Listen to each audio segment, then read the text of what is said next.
Good afternoon, everybody. Welcome to our Sunday Meet the Atheists segment. It gives me great pleasure to introduce to you today somebody that I ran across on YouTube. Henry, welcome to our Sunday Meet. Thank you very much. It's great to be here. Yeah. So let's jump straight into it, Henry. Tell us a little bit about your background. Did you grow up in a religious family? What was the impact of religion on young Henry? It's not an easy stuff, but not the same. Well, I grew up in a very strong evangelical family. The kind of family where before you go to bed at night, you have to pray. When you wake up in the morning, you have to pray. So, and when you want to eat as well, you have to pray. So, and coupled with that, my father was once a reverend under Assemblies of God Church, Nigeria, but though he's now retired as well. But so I grew up with kind of things they taught me to believe, you know. But at the point, it happens that there is this thing that when you are living in a family where on daily basis people around you are people that you are subscribing to what they already believe, so it will make you to think outside the box. So in my family, we are a very strong evangelical family. You can know the kind of family where you have two pastors' wives. So probably I'm the only person, the only 8 years there. So it's to them it's just like I'm demonically possessed. That kind of a thing. Because the first time my father heard about it, because he was hearing it from my relatives, the first time he heard about it, he was like, and because I'm not living with them, he was like, okay, first let me just see him and know what his problem was. So when I returned back home, I was like, I heard all you are saying, what I labored for, what I labored to preach, you are now criticizing it. And I said, Dad, because you're my father doesn't mean if I see truth, I don't need to follow the truth. No. Yeah. And the 8 years, this when you talk about atheism, it gives people the kind of impression that they have in Africa they have this very bad definition of atheism. They have very bad definition of atheism, and it's making people so that when they see somebody who's an atheist, they think that you are dangerous. You are dangerous. Uh, it kind of I don't many things. They imagine many things. So, but when I left my family, I now traveled. I began to for the fact that still have that impression of religion and Bible. So I began to study the Bible on my own. I began to realize many things. Now, I began to question some of the things my father taught me, like uh, inherited sin of Adam, Jesus coming to die because of my sin. Like I began to question these things. How does it make sense to me? It doesn't make sense to me, and I I didn't stop on that. I said, okay, let me just push more further. I then, to know about a child, you have to first of all know little about the parents. So, Christianity precisely is a daughter of Judaism. It emerged from Judaism. So, to know about Christianity, you have to first of all just go a little bit, know a little about Judaism. So, when I began to study about Judaism, about Messiah, because the whole concept of Christianity is based on Jesus, and Jesus itself is based on Messiah. So I began to realize this man didn't fulfill all of the Messianic prophecies. He didn't fulfill it at all, at all. So I began to realize some of the propagandas they used, mostly the author of Matthew's Gospel, some of the propagandas he used, for example, where he said the massacre of babies. This is to fulfill a prophecy that when the Messiah, no, that kind of a thing. As well, the reference itself is not referring to Jesus. It's referring to when the Israelite, when they were taken to captivity in Babylon, Rachel was crying for his children. No, so I think there is a lie here. Somebody's not telling truth. So I was like, No, no, no, no, no. It doesn't make sense to me. You come to the sin of a thing, the thing, origin of sin. This is Paul's concept. Yeah. Sin entered the world through one man, and the one man will as well sacrifice his life. So you are the person that is making the sacrifice. You are the person that is sin against. Why not just you forgive? It doesn't make sense to me. You know that kind Exactly. of stuff. The same concept Paul constructed when he said, I've forgotten the quotation. He said, where he was saying women should cover their face, Mm, their hair when they are praying, and he mm, made a kind of statement that it is shameful for a man to have long hair. mm, It is shameful for a man. Let me see if I will get that. It is shameful for a man to have long hair. So I said, this is Paul's own theology. But okay, now mm, consider people from consider Europeans with long hair, mm, natural long hair. It means their nature is disgrace. mm, It means it's a mm. disgrace to their nature. So when I began to realize this, I think Paul is saying this thing based on his own part of the world. They don't have men with long hair. So he established that kind of idea, concept. Same thing Yeah. with the origin of say the sin of Athena, sin entered the world. This is his own concept. When you go back to Judaism, nothing of such, Yeah. nothing of such. So the whole thing, it doesn't make sense to me. And you come to the idea of hellfire. That if I don't do something like this, I will get to hellfire. It's Yeah. so is to me. It's so threatening. Like it doesn't make sense to me. It But doesn't give make. me So a I said, second here. Is the concept of hellfire, is the is that a you know, the do the Jews have a concept of hellfire, or is it a Christian concept?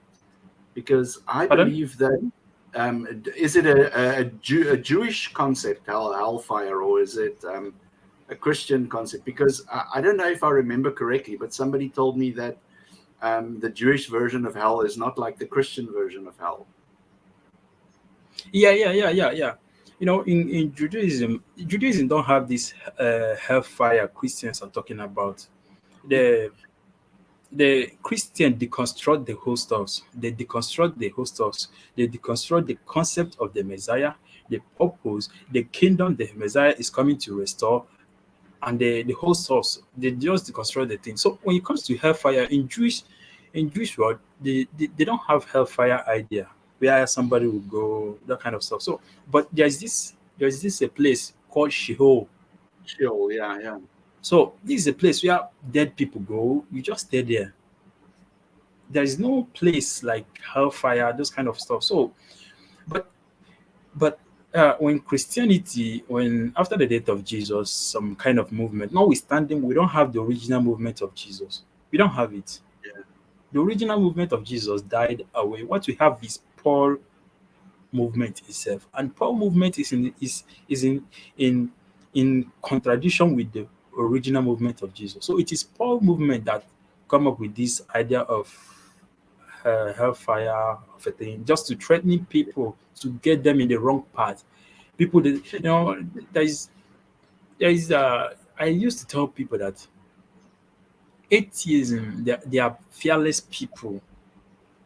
yeah. They are fearless people who think that you can't threaten me with hellfire make me in order to have me differentiate wrong from good.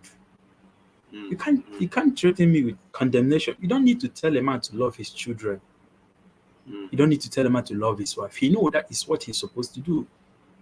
yeah. Unlike when a Christian wants to help somebody, he'll say, I'm just helping you for the sake of God. Or I'm just doing this thing for you. That's with the concept of for God to favor him. Like I want to help you so that maybe contract I'm pursuing, God can have Yeah, mercy and yeah. approve it. That kind of thing. It's a Atheists don't do like transaction. that. Yeah, yeah. It's a Yeah, transaction at the end of the day. yeah, give and take. Or in Yeah, order to inherit two-bedroom flat, when you give, you are preparing your place. You are giving for one room and bedroom parlor. They are building for you in heaven. That kind of stuff. So it doesn't make sense. I realize that when you want to help somebody, you help him. It's not just yeah, about what your Bible told. So you don't need to threaten me with condemnation for me to do something that is right, or for me to have moral. That kind exactly. of stuff. It doesn't Yeah. just make sense to me. Yeah. So That's this, just it. this process of deconstruction, was it, was it a? It sounded like you took a long time to do it. So it wasn't like you had like a aha moment and you said, "Oh no, this is bullshit." It sort of like came in a process. Well, mine didn't take that much long time because before I take a step, I will first of all examine it carefully. When I examine, I don't need to look back. I don't need to consider what it would to deny me like friends, because becoming an atheist means losing friends, losing many things, Yeah. because people will be afraid of you. So I didn't consider much of that. There is what led me to atheism. There is this course that I was planning to take. So it's a science course. So I was like, I was like trying to get into YouTube to make a research about it, because it has to do with physics. So it's from wave, and from Mhm. that wave, I began to. The first video I saw was Richard Dawkins, his debate Mhm. about evolution. So from there, I began to see the. I already have this concept of Genesis creation. In the beginning, God created heaven and earth. So I began to see a kind of debate where how we came to be, the origin of this universe being debated. It's like, is there another story to that? Then I began to see more of debates that has to do with faith until I met my mentor. That was Dr. Dairyman. So Mhm. when I met him, I I now engage in online courses as well. I just want to know everything about it. So when I realized that everything I was taught doesn't make sense, so I said, no, no, Yeah. no. It didn't take more time. I just said, I don't need anything that will stress me on daily Yeah. basis. I will be suffering myself, striving myself to do something that will please God of any kind, in order not for Him to send me to hellfire. It's so, it's so bothering. I said, no, this thing doesn't make sense to me. And moreover, the idea of living your life on daily basis hoping for the return of God or Jesus. That's why there are verses in the Bible where it says, most of you standing here will not taste death till you see the Son of Exactly. Man coming. Yeah. Yeah. Yeah. Before you finish going around the cities of Bethlehem, or I will return. Now, when Christians see these passages, they said they think the passage is it's not future tense like something that will happen in million years. It's talking about the people standing there. You are not standing there. If you think it's talking about you, are you to go around the cities of Jerusalem? So I began to realize that many people have been waiting for this nigga. It doesn't make sense, you know. No, the whole thing doesn't make sense to me. I was like, shit. Yeah. I just need to live my life, do what I think I'm supposed to do, live my life. Something that is not something that I consider not to be good, I don't need to do that. Something that I Yeah. think, yeah, this is the Yeah. right thing to do, I would just do it. If really heaven or God exists, if my morality can't get me into that heaven without believing in Him, okay, so be Yeah. it. Yeah. That's the Exactly. Then you're not meant to be there in any case. I also no, I no, no, also have this this idea where if you live your life in a moral sense, like there are people who never hear of Jesus or who never hear of God, like some tribes in the bush, in the jungle, the missionaries never reach them, so they never hear. So what, I always ask myself, like, what happens to them? Like they get judged on the content of their character, how if they're good people, they they will go to heaven. And I think the same kind of thing applies here for me in my thought process. I say, like, if I am a good person, I do good to my fellow human being, then if the checklist for being in heaven includes that you have to believe, then I don't want to go there. It's not for me. There is a very big problem with that. There is a very big problem with that aspect you are talking about. Yeah. According to people, according to Christian belief, God is the creator of human being. Okay, fine, so be Yeah. it. He engineered the creation of people born in those in the part of the world where they worship maybe snake or whatsoever. Yeah. So Or trees or forest. he engineered their creation Yeah. and now prepare hell where they will go to for not believing in him. As well, okay, we just believe Africa have the best concept or have the best system of worshiping God in order to enter the kingdom. But God engineered the creation of these people in the wrong part of the world with the wrong uh, religious system. So Yeah. it just doesn't make sense, you know. It Yeah. just doesn't. The whole thing doesn't make sense. It doesn't Yeah. make sense. I Yeah. believe maybe sometimes I ask my Christian brothers, will God judge each person? Like we have about maybe, if I'm not mistaken, not less than 20 different religions, and each of these religion is worshiping this same God in different ways, Yeah. of which most of the system they are using contradict each other. They're in odd with one another. So will he judge them according to their system? If this God precisely exists and he have a specific way one need to worship him, Yeah. Yeah. okay, we are to assume African religion is getting it right. Does it mean these Yeah. other 19 religions will rot in hell? Right? Yeah. Okay, you now think about what of the people that are dead before Jesus, before this Jesus of the day. They said, you know, there is this idea of in religion, in Christianity. They said when Jesus died, he descended to the land of the dead and they preach to the people that are already dead. But you don't get that in our gospels, but you get it in we have this gospel, the gospel of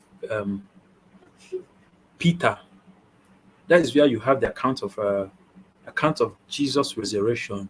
When Jesus was coming, we don't have the resurrection account in New Testament, Matthew, Mark, Luke, and John. We only have he died, he was buried, and the women get to the tomb was empty. So the resurrection has already taken place. But in the Yeah. Gospel of Peter, we have something of such where two angelic figures they descended and entered the tomb. So coming out of the tomb, there are now three figures, and the one at the center, he's as tall as that is Jesus Christ. So these angelic figures now they are escorting him out of the tomb. So with a cross at their back, and this cross and the voice came, "Have you preaching to those that are asleep?" Meaning those that died Yeah. Yeah. Yeah. before he came. You know, Before he he came. said, Yeah. Yes. All Mm. these things are ideology in order to accommodate, because you have a lot of explanation to give in order to Yeah. explain what will happen to those that are already dead. So all of these things are just make ideology. Philosophers Yeah. they Yeah. develop their, you know, in order to explain all those questions. That is it. I always say to myself, I wish I could see that person sitting at the table thinking to write this. I wish I could see that, because I bet you a lot of the stories it's just like somebody made. They go like, let me see, flying angels, yes. Write it down. Let me see, you know Eh, walking on y- water, yeah. you know that when it comes to all those story stuffs, it makes sense to people Yeah. still inside the religion fold. Yeah, But at the time as well. when you walk out of it and look back, you will be like, is this thing really what I believe in? It won't make sense to you at all.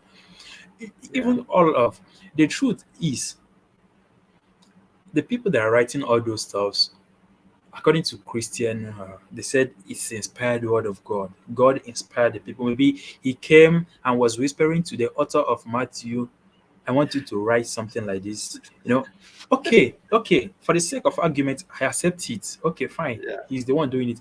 But in most cases, when you bring these gospels together, why Matthew and Mark and Luke is called the synoptics is because they are in essential, sometimes they are word for word They are word for word.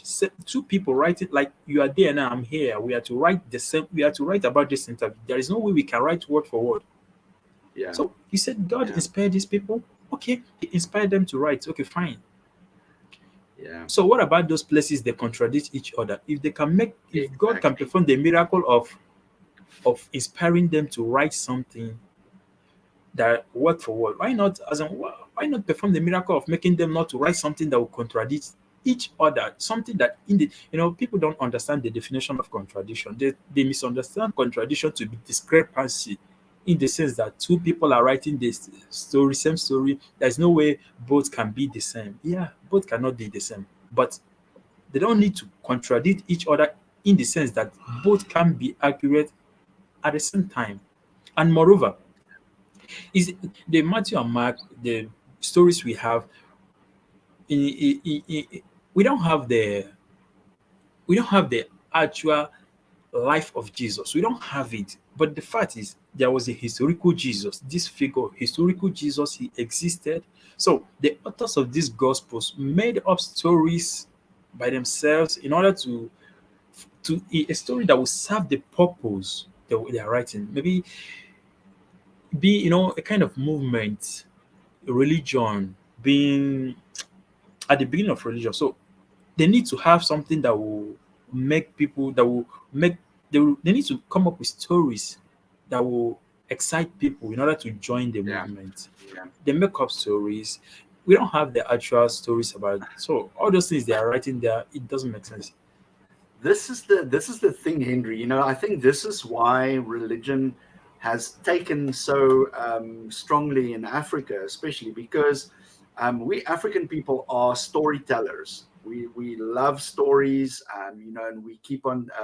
It's a way of building communities by telling stories, and I think religion propagates very well in an environment where people like to hear that. And I mean, the stories in the Bible are like they fantastic stories. So I just I'm very passionate about this thing of like I always feel like we need an African enlightenment or an African renaissance in terms of thinking about religion, because the way that religion has poisoned Africa, like, and the two major types of religion, Christianity and Islam, the things that the Islam adherents of religion do is horrific. Like, especially, you only need to look like to countries like Nigeria, to the north of Nigeria, and Christianity elsewhere. We have got people consider it like a cash cow.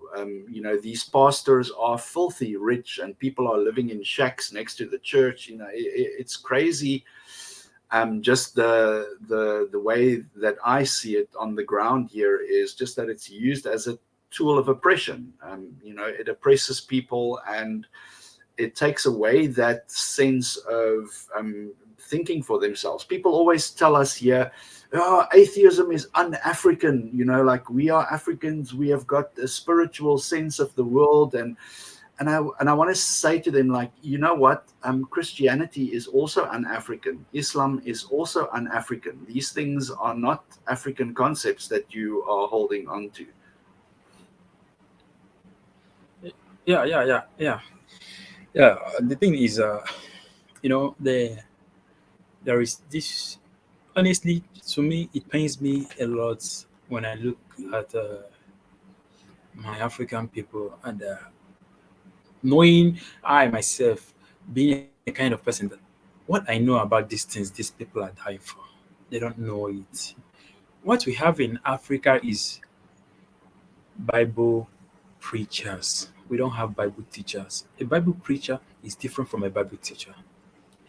A Bible preacher will preach from what is inside the Bible, whether it's Mm. true or not. You understand? But a Bible teacher will teach you how to figure out if that thing the Bible preacher is preaching from, if it is true or not. Mm. So because we don't have Bible teachers in Africa, What we have is Bible preachers. So Mm. few smart ones are now taking advantage of our African people because because and considering the nature of bad government in Africa is pushing people more to religion because they think God, they believe in this miraculous and this imaginary God that performs miracle that can uplift them from poverty. Poverty is what is contributing so much in the growth of religion in Africa. Mm. They believe that the easy escape to solve their daily problems is by praying. You know, you run to this God, you pray, He will perform miracle. And the few smart ones among them is now using it to cash out from them. It's Is crazy. is is so disheartening. Even and when you even in as much as you try to explain to them, it will be difficult for them Mm. to believe you. Mm. And one thing with this thing is that they said atheism is not African culture. You know, we have. I call it by myself. I used to categorize atheism. I categorize atheism in two forms. We have two sets of atheism. The ones I call traditionalists and the ones I call ex-Christians. These traditionalists are the ones who have never been to church. They have Mm. never been to church. They know nothing about the Bible. They don't believe in the existence of God or whatsoever because they have their own traditional God. The, the God we spell with Godx. You know, they Yeah. have their own gods they worship, they serve. Mm. And this is the ones you will find in Africa. It's so common Yeah. in Africa.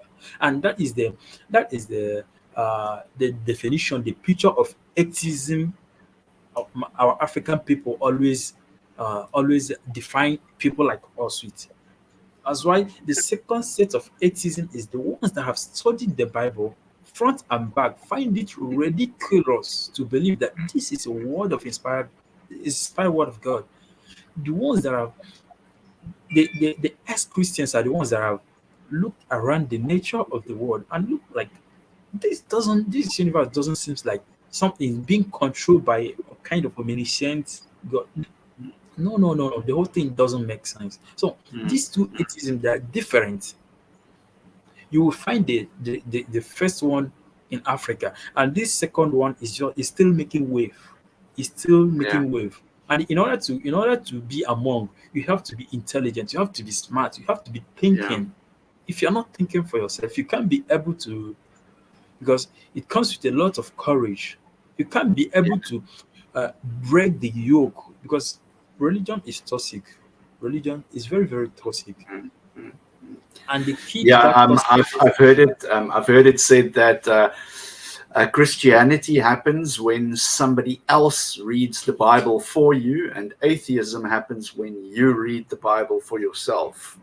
yeah, yeah, yeah. Christianity happen when somebody else reads the Bible for you, and as well when you read it yourself from the Yeah. lens of spiritual understanding. Yeah. Yeah. Yeah. Spiritual understanding is very, very toxic as well. Like I define spiritual understanding as a tactics to prevent people from not making use of their common sense or knowledge when reading the Yeah. Bible. That's why you will see a school dropout, a tout, because he's able to, because he's able to read the Bible, he's able to form some kind of prayers. He will be controlling a lecturer, a PhD holder, a professor, a tout, a school tout, in the on all in the name of spirituality. And Yeah. the way they do it is the way they do it mostly in Africa is when they want to get hold of you, they take you to what I call spiritual understanding dimension. Yeah. Yeah. Because whatever they say, you will believe it. You don't have access to spiritual understanding. So you yourself believing him to be the one that have access, that Yeah. knows what is happening in spiritual realm. Whatever he tells you, you believe it. He tell you the Yeah. Lord said, I need 50 people I want to do something miraculous. Now I need 50 people that will give $2,000. Mm. Mm. This is what the Lord told me He will do. I'm about to do something. He will take it to spiritual dimension. Yeah. and you will be like, oh, it's something real. This man is spiritual. You know, so you the thing is, when you are able to understand that spiritual understanding is a kind of tactics to prevent people from not making use of their senses Yeah. when reading the Bible, that is when you are free. If you can be able to identify that, that is when you are be free to know that no, this thing doesn't make sense, and that is when you will be a full atheism. Because I myself, some of the stuff that I read in the Bible, when I read it now, I will like, what the hell? Did I just believe this thing before? Like that story I told you about, the story about David and Goliath, is one of the most fascinating story in the Bible.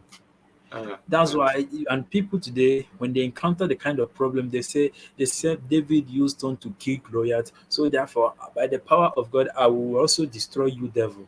The story yeah. is fantastic. Okay, it happened. No argue about that. It happened. Yeah. Okay.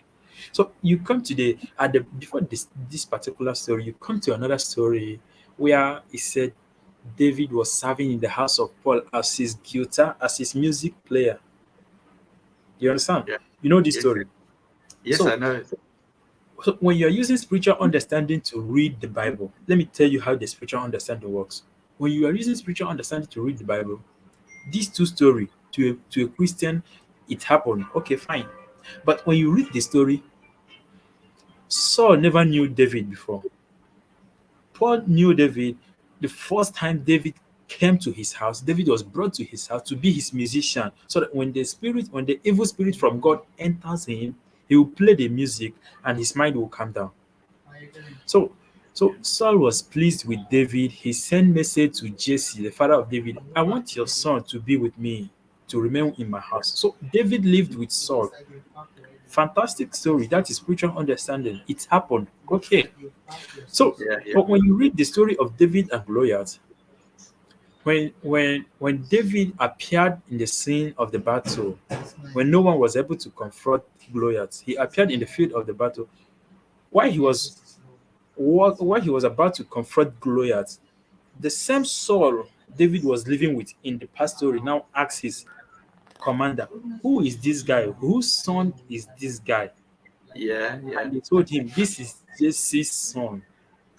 After David won the battle, Saul took David and he lived with him starting from that day. Wait a minute. This was the same David that was his musician in the other past story. Exactly. That means if this story happened, that means this one didn't happen. No, it Yeah. happened. Okay. How come was Saul not able to recognize this was my musician before? He's now Yeah. asking his armor bearer. So the two stories, one happened and one didn't happen, or probably none of them happened. But but but in a case where you are using spiritual understanding, you will notice these problems. You will notice these problems. You will focus on the victory given to Yeah. David, and focus on the spiritual understanding will make you to focus on the victory David had, and focus on the importance of David music in Yeah. Saul's life. So that is how the spiritual understanding works. But when you read the Bible out of the spiritual understanding lens, you will understand that there's a very big problem here. That's why Yeah. atheist people are different from religious people, like uh, Yeah. this Christian I, or so. I, Because we I think always when we read the Bible, we think. yeah. That's the thing is, I always say, for religious people, they want to believe. Like Yeah, it's not, and atheists want to know. We want to know. We don't want to believe. We want to know, and that's the key difference between, I think, the two sides. Because if you want something to be true, you will make so many jumps and dodges in your mind just to reconcile it with what you want to be true. But if the truth is the most important thing to you, then you can't use these justifications no, we've got to connect. You know, you've got to take it in context. You know, read it in the context of the previous verse and the previous chapter, and you've got to consider that chapter and that place. And what I do, I call that tap dancing for Jesus. You know, like that's the favorite thing of of the Christian.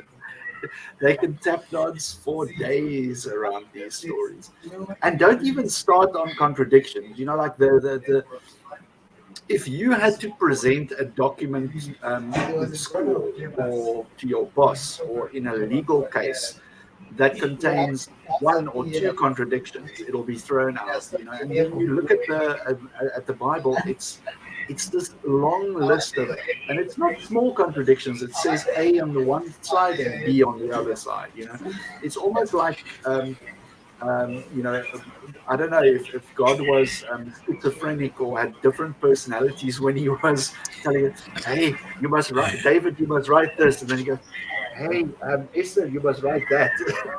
It's, like, it's You know, crazy. that issue now is, it would be one of my, it would be my next topic of debate. The next debate I'll be having with her. I'm pushing forward to have that debate with Mr. Derek, Yeah, the one of the Christian apologists I was at, because that is where I want to screw him. I want to screw him on that, because my first debate with him, he used the Bible as his source and said his first statement was, the Bible. I'm using the Bible as my source because it is reliable. You yeah, know, that was his first statement, and there's no way I can. There's no way I can.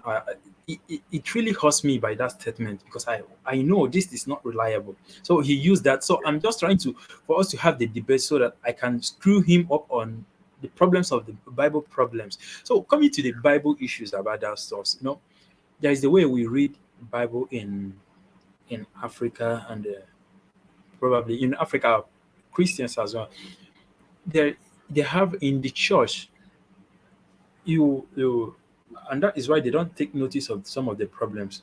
When you want to read about something, maybe you are facing a kind of difficulties, now you rush to a portion that will give you a kind of relief to the problem you are facing. You read where David felt helpless. All of a sudden, the Bible, God intervened and uphold him, strengthen him. Then you close the Bible, or you go to the church. The way my dad used to do it then, back then, is if he wants to talk about if he wants to talk about something, he will pick one verse. He will go to Matthew, pick one verse, then go to Luke, pick some verse that is related to that thing, that topic he wants to preach about. Now go to John, pick portion of the verse that relates to the same thing he wants to talk about, and now you combine them together to make up his sermon. yeah, You understand? yeah, So, but when you read the full context of each of these things, there is a very big problem there. So when he do it this way, he share his sermon. By the end of the day, you close the Bible, you go home, you keep it, and wait for the next Sunday. So you have that time to figure out some of the problems with the things you believe. mm, Is the things you believe, is it true or false? Did yeah, Jesus actually died for you? Is Jesus God? Yes, he is God. How is he God?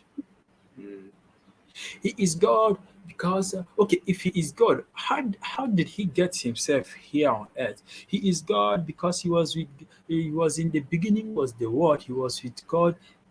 Then he had himself born by a virgin. Let me explain the way these things works. For centuries now, scholars have come to realize that these gospels are not saying the same thing yeah, about the historical Jesus. Remind me in case I forget. Remind me that, oh, I want to say, the Jesus Christians have today, the Jesus Christians are worshiping today, it's not the actual historical Jesus. Remind me this. I will talk about it later. So what I'm trying to say is, we have come to scholars have come to realize that these gospels are not saying the same thing about Jesus. Yeah. The author of and uh, based on how these gospels were written, Mark is the first among the gospels. Right. Then Matthew is the second, And written Mark was written 70 years after. 65, 70. Yeah, yeah. Then Matthew, same time probably with Luke, just a little different. Then John is the last. Yeah, yeah, So, but you have to understand that when something happen, the more the time period, the more the time goes, yeah, the more the time goes by, story keeps changing. So, what you if somebody is to write about this today interview, what somebody write today will not be the same thing with somebody who write about this interview in the next 1 month. So these authors, the author of John understand Jesus to be God who was with the Father. mm, But mm, in John's gospel, Jesus is not from Bethlehem. No, no, no, no, no. He is not a descendant of David. But what the author of John failed to tell us is how Jesus got here on earth, how he find himself here on earth. He didn't tell us that. So the way Christians do it, and the way Christians do it is to take that author of John's concept of Jesus being God who was with the Father from the beginning. They merge it with Matthew and Luke virgin birth. yeah, yeah, He was with God in the beginning. Now he come to die for the sins. He have himself born. They have stepped it down. To know about a man, you have to start from the first account of his life and go this way. But they start from this way and walk backwards. So, and when you come to Matthew and Luke itself, Jesus came into existence right the moment he was born. He yeah, never yeah, existed. There's no clue that he existed even in the past. He yeah, is son of God because God is his father, is God who impregnated his mother. yeah, That is how, and this is a Roman. You will find this idea, this type of son of God idea in Roman mythology, where yeah, the God will come down and impregnate a woman. So the child God yeah. is because God is his father. So, but when you come to Like, Henry, I was asking myself, what about Joseph? Like, can you imagine being in Joseph's shoes, and Mary comes to you and says, "Hey, I'm pregnant. I'm pregnant with God's baby." Yeah. I wonder what was Joseph thinking. Joseph was just going like, "Yeah, right." Yeah. you know, but if really Joseph existed, that is the point. If really Joseph, because this is a kind of propaganda. Mm, That Jesus' birth has to do with propaganda. First, they have to start by changing a portion of Isaiah where it says a young woman. They change it to a virgin. The second step, they subject whether I can't we can't tell if Joseph was really a young guy, a young vibrant guy, or an old man. But they use an old man in order in the sense that he can't be able to have sex with Mary because he don't have power anymore. yeah, So we, yeah, we can't just tell if really Joseph exists or if, because even precisely in Talmud, Mary is accused. Jesus is accused of being a bastard. yeah, yeah, Mary is accused of being pregnant by a Roman soldier, then Petra. So all those things that are just propaganda, they try to fix it up. This is the work of Matthew and Luke. yeah, Mark doesn't have these concepts. To Mark, yeah. Joseph married Mary, and Jos- Je- Jesus is a biological son of Joseph because even Mary and his other children, they accused Jesus of going out of his mind, and they came Mm, to take him away from the public to avoid family disgrace.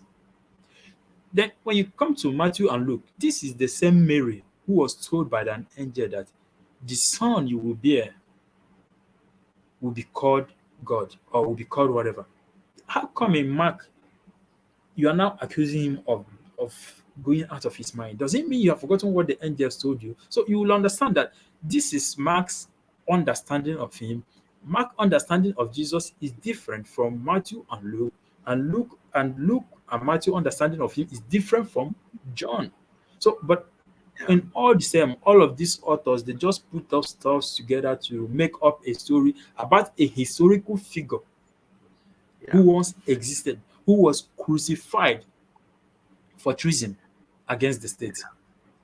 You know, so but you don't get this kind of teachings in Africa or in Bible Ah, schools. You don't get this kind of stuff. You don't get this no, kind of it's stuff. So not. It's sometimes not. I begin to ask myself, what really What is I have. the there's a verse in Proverbs or something that says lean not on your own understanding or Yeah, yeah, something. yeah. That's the problem, like that's the problem with they don't want you to think.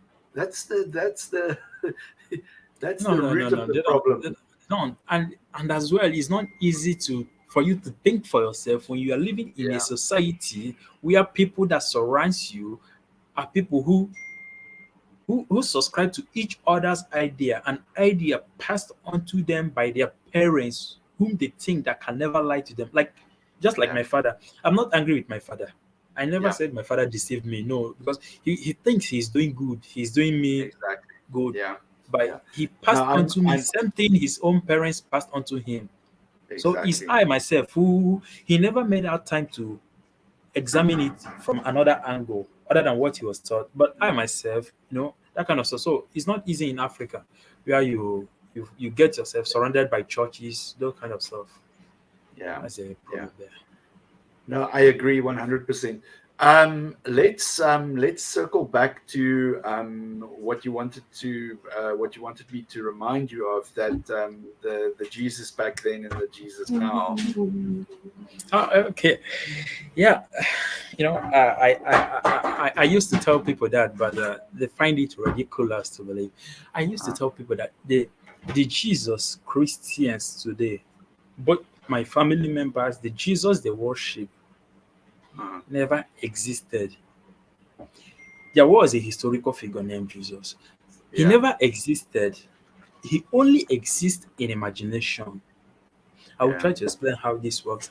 It's like when you have intention of buying a Range Rover car, yeah, your intention is to buy a Range Rover car. But when you not buy this car, you think what you bought is a Range Rover, but somebody who is a mechanic or who is an engineer is telling you, wait a minute, this is not a Range Rover. It has a Range Rover body, but the yeah, tire is Volkswagen. The engine is BMW. yeah, yeah, You find it difficult to believe how this thing works. Is there's this Yeah, there's no doubt we have other sources aside Christian sources that are tests for the historicity of the historical Jesus. uh, Yes. So Christians now think because this historical Jesus never he left us with no writing about himself. mm, So they began to make up stories yeah, about him. They began to write this person, the author of John wrote his own, Matthew and Mark wrote his own, same thing with Luke. Now Christians think they are trying to get back to the historical Jesus yeah, without knowing that John understanding of Jesus is different from Matthew and Mark and Luke. But what they do is they smash, like I explained before. yeah, John understand is this Jesus, he was with the Father from the beginning. He yeah, existed before the world begins. But Luke and Matthew, he never existed. He came into existence from his virgin birth. yeah, While yeah, Mark himself, Jesus is born like every other person, like you and I. yeah, He's born like every other person. He have brothers. He was a carpenter. But in Matthew, they eliminate all of those things and shift the carpenter to his father, all those things. So what Christians do is they smash this different understanding of Jesus together and yeah, come up with a Jesus that was with the Father before the world begins. But later have himself born by Virgin Mary, and now that's why He's doing some Yeah. of the human stuff he's doing in Max, like healing somebody by spitting on his face, like missing more, like healing somebody on the first attempt and it didn't work. You have to repeat the process the second time. This is Yeah. smashing the four different understanding of Jesus. Like you now, then when four people is to talk about you, I'm to give account of you in my own understanding. Yeah. Somebody else is to give account of you or define you in his own understanding. Okay. Now these understands they contradict each other, but when you smash them together, it it makes a little bit Yeah. sense. But that doesn't it's define it's you. it's like It it's doesn't almost define like you. It's not one you. person. Yeah, it's like one person says, Dean is a very angry person, and another one says, no, Dean is a very happy person. And then when it gets together, people will say, Yeah, ah, and you yourself, he was and he was sort of, and you yourself, you can't tell. Maybe you are an angry person or you are not. Maybe you are a full angry person. yeah, You are a full angry person or you are not. But these two people, these different people understanding of you, you smash them together. That is yeah, not you. no, You are angry and you are not angry. That is not you. You have to yeah, remove one. yeah, So when you take John understanding of Jesus, why did Jesus came to die? He came to die because of our sins. That's why he came to die. Really, and he came to die for the whole world. According to John, yeah, this is the same Jesus in Matthew who said, "I only come for the lordship of Israel." yeah, You understand? yeah, This is according to, because I know, notwithstanding that statement is not from the historical Jesus, it's just something was put on his lips. yeah, When a Samaritan woman came to him to seek for his help, he said, "No, it's not good to throw food meant for the children for dogs." He's now referring to outsiders, non-Jews, as dogs. The Jesus of Matthew Gospel. Contrast that with Jesus of John Gospel, who came to die for the whole world. They are yeah, not. They are different Jesus. The two Jesus are not the same.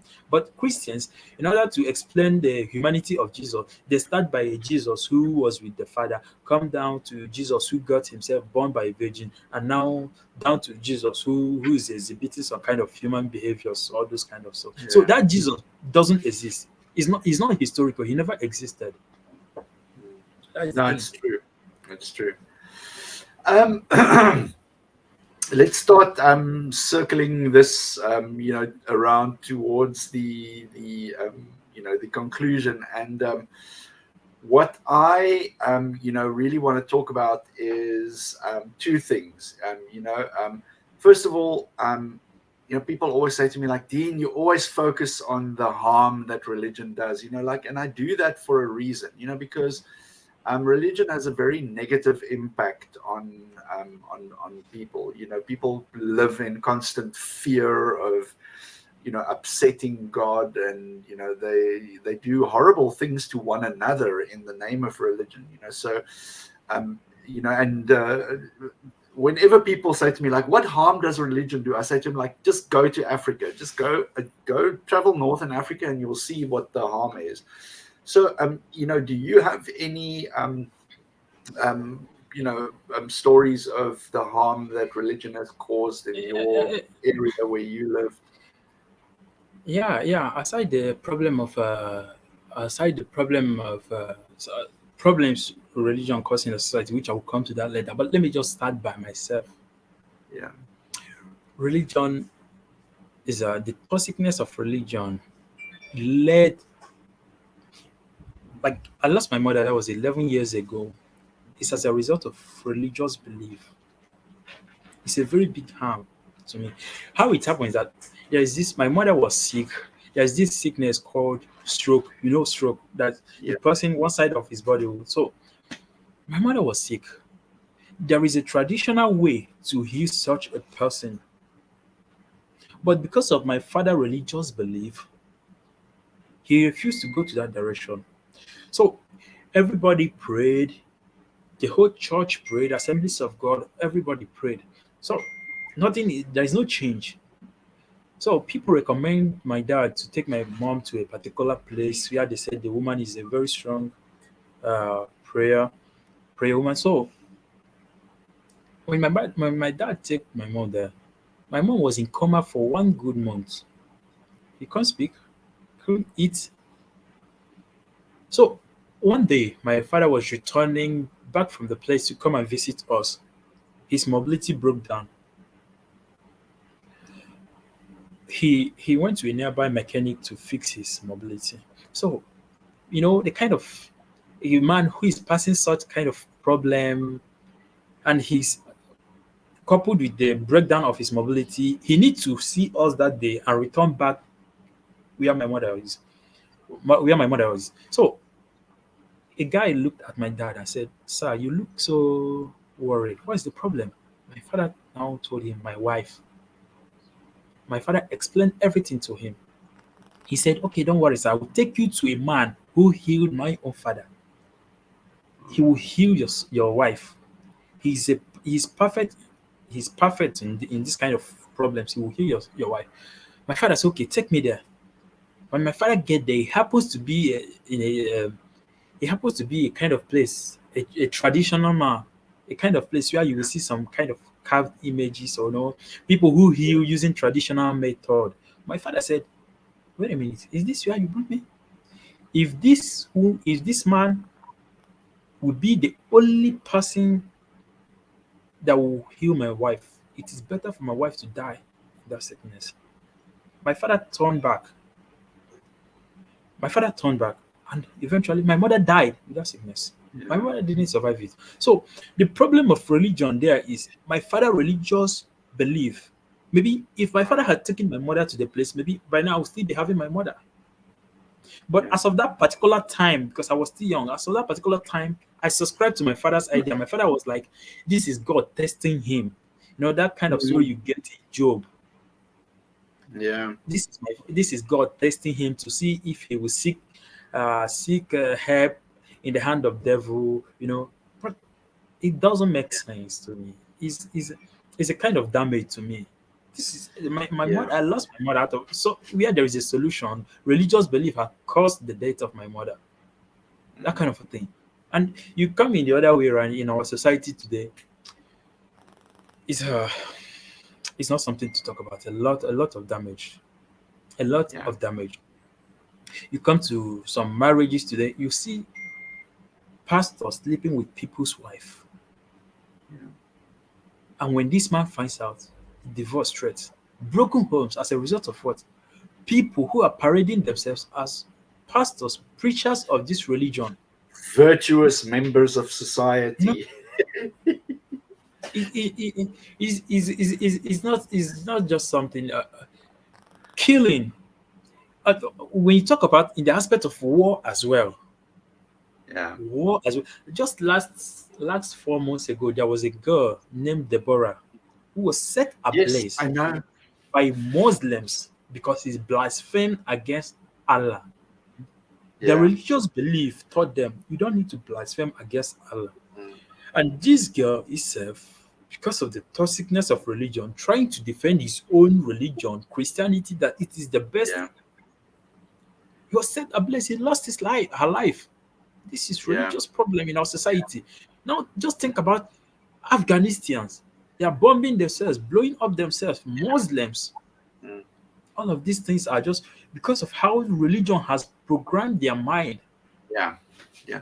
And the thing is, if you go to places, especially in the north of Nigeria, I mean, there are these cases of guys like Mubarak Bala, Yahya Aminu, I think, is the name. That's also, people who just, get accused of blasphemy and they spend like such long times in prison. Why is it so sensitive to criticism? That's what I think deep down there is an insecurity where people realize, we're sitting on a very shaky on a shaky boat, so if Yeah, people criticize us, the boat is going to sink. So yeah, yeah, yeah, yeah, it's yeah, crazy. It's yeah. crazy. That's why we always tell them you don't need to fight for your God. If really exists, let him fight for himself. Exactly. You Yeah. don't need to Yeah. fight for him. If really he exists, Let him fight for himself. A God that you are fighting for, it means he's powerless. Exactly. Exactly. That's the It thing. means he's powerless. Yeah. That is the thing. Yeah. It's always people who tell you what God wants, you know. God is quiet. He doesn't care. But the people know exactly what God wants. Th- That's crazy. That something happened when religious people, if I'm not to say Christianity, maybe Christianity alone, all of them, both Muslims and they believe in this idea of going to heaven. Yeah. Their Bible and Quran has already made it clear that you need to die first before you go to heaven. But few when I made this comment I'm about to say, I always get a lot of attacks on social media. There is this Anglican bishop. He was kidnapped. 100 million was paid for his release. So when I saw that, I said, why paying 100 million you're supposed to use to feed the hungry poor children and leave him? If this 100 million is not paid, definitely the kidnappers will kill him. Okay, that is a Yeah. shortcut to heaven. Let him go and Yeah. dine with heaven, with God in heaven. That is a Exactly. they have given him easy access to heaven, and now you are paying huge amounts of money to save him. Does that mean you don't want him to go to heaven? It means you are not sure of what you are preaching. Because if you are sure, when Yeah. he's being kidnapped, you don't need to pay a huge amount of money. You just say, "Oh, thank God, Yeah. there is an easy access for him to get to himself." Since he's not the one that killed himself. No, but you have to pay. That means he himself loved his life. How can you love your Exactly. life more than heaven if heaven is true? Why Yeah. not have yourself Exactly. killed It's you and know, go there there's and enjoy life? I think It it's a means there's song something that more. There's something more to that that they are yeah, afraid yeah, of. They are not sure of what they are preaching. That is the stuff. yeah. There's a song, I think it's a Peter Tosh song that says, everybody wants to go to heaven, but nobody wants to die. Yeah, that is the fact. That is the fact.